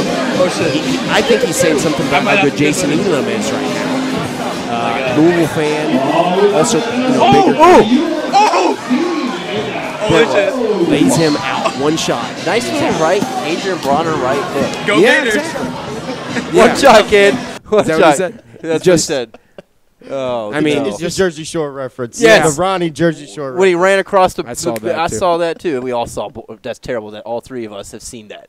That is terrible. That doesn't say much about our state of our Manhood. or the state of America. Yes, the state of Right. America. We should be watching Ted Nugent videos, and no, we're watching Jersey Shore. No, what I like is I do like seeing some good boxing clips. If it's Adrian Bronner maybe knocking somebody out, if it's Riddick Bowe at his press conference in '92. Mike Tyson saying he wants to bite your ear off, eat your kids. Yeah, I like boxing, and I like seeing good punching. Can we talk? Mention NFL real quick, Kelly? Certainly. You had your NFL Bengals yesterday, Saturday playoffs. They your choked, Bengals yep. choked it. 19-13 loss to the Texans. Yeah, the Texans were literally, it seemed, trying to give the game away. I don't know who watched that. They were. Somehow, at the end of the first half, or at some point, it was the Texans had the ball for a total of 22 minutes, and the Bengals had it for less than 5. That's terrible. And somehow the Bengals were only losing by 2 points.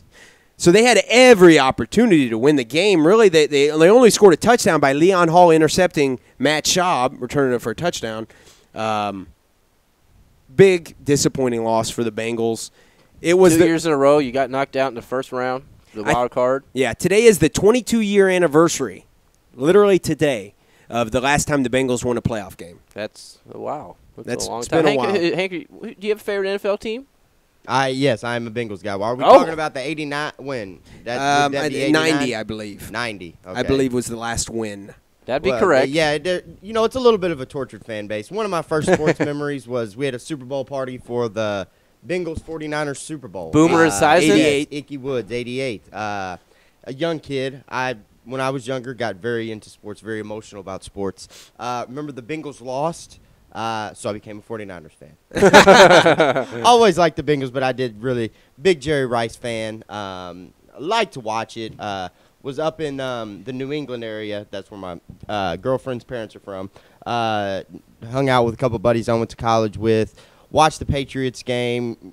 Would like if we had a team. Just the vibe in the bar. Having someone to root for. Yeah. Would be. I think the NFL experience is a little bit better.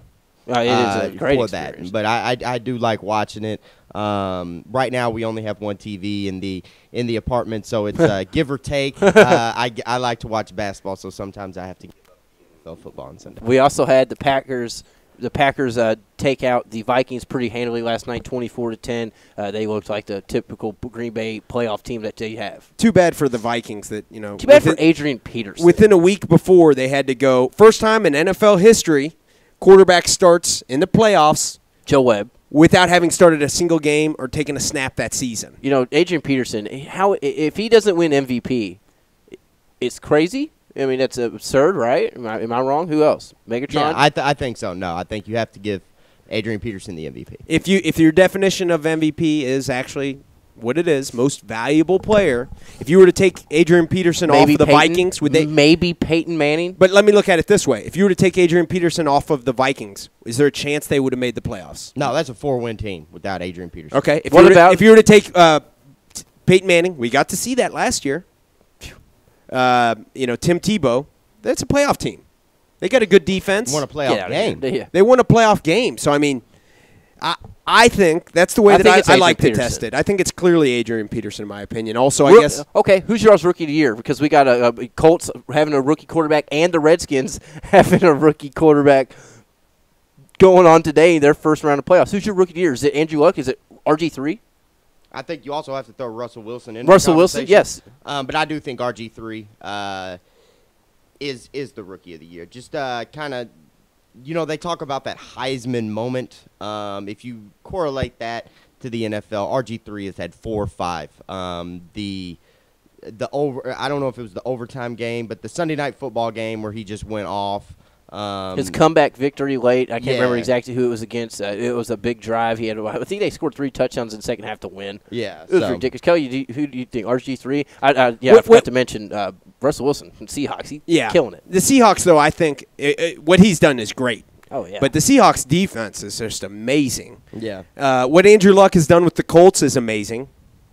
RG3 is dominant statistically. I mean, he didn't play every single game because of injury, but from a fantasy perspective, for example, he's just dominant. So what he's done is amazing. My vote goes to RG3. I think I'm going to go RG3 as well. I mean, he's just, coming off a Heisman, going straight to the Redskins, who's sucked. I mean, I know most of these teams, Colts suck too, so do the Seahawks. But, I'll go with RG3. Any one of them are well-deserved. But we do have the Colts and Ravens today, 1 p.m. That'll be a fun one. And then Seahawks, Redskins in the afternoon game at 4:30. Who do you got? Who are your winners in those? I'm going to go with I think the Redskins with RG3 win, and I think the Colts are going to upset the Ravens. Hank? I just think the Seahawks the defense is just a little too dominant. You also have to look at watch the Cowboys-Redskins game. RG3 just doesn't look 100%. That knee brace is huge. I think it definitely hampers a little bit of the mobility. And I just really like the Seahawks. My man Bill Simmons. I don't know if you listened to him, but his love affair with Russell Wilson is pretty well documented. That was actually his preseason Super Bowl pick. Wow.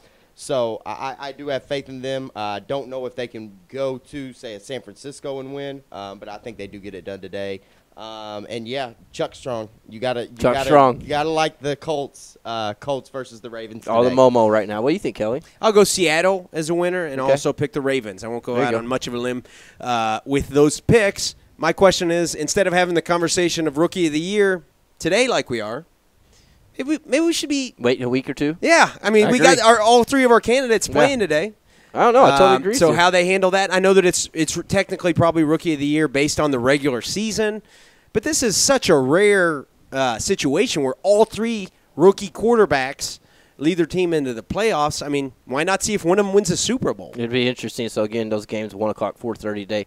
We got a couple minutes left here in the show. I know that tomorrow morning on Mason and Myers in the morning and then in the afternoon inside the press box, probably even Larry Glover Live, they will probably all talk about tomorrow's national championship game. That is, again, Alabama, Notre Dame, 8:30 p.m. kickoff tomorrow night. We haven't mentioned it much. Neither of those are our teams, really. None of us are big proponents of all 3 of them. I don't think. I might be wrong. But might as well get it out there. I think Bama wins this game in, it's 7-10 points at most. What about you, Hank? Yeah, I don't have as much faith after the Louisville game as I once did. SEC is great. No one can deny that. I think it has been a down year. I could see this game honestly being an a la Alabama LSU regular season game last year. No points. The defenses are amazing. I think it's going to be hard for both teams to score, but I think Bama does get it done. Kelly, quickly. I'll take the Notre Dame with the upset. Going with the upset. You're going with the Louisville Cardinal feeling here. Yeah, and another thing, not to take up much time, the Sun Life Stadium, I looked it up. I was just like, is that what it's called? Yeah, that's what it's called. It was opened in '87, Joe Robbie Stadium. Then it was Pro Player Stadium, then Pro Player Park, then Dolphin Stadium, then Dolphin Stadium. Then Landshark Stadium. Then Landshark Stadium. And since 2010, it's been Sun Life Stadium, all the same place. It's been a fun show. Appreciate our guy Hank Garrett, KentuckySports.co contributor, and, of course, myself, Tyler Boyd, Kelly Patrick, getting you through your Sunday. Tomorrow morning, Mason and Myers in the morning talking national championship. Tune in 7 to 9 right here on 1450 AM. Everybody have a great Sunday. This is the Weekend Sports Buzz.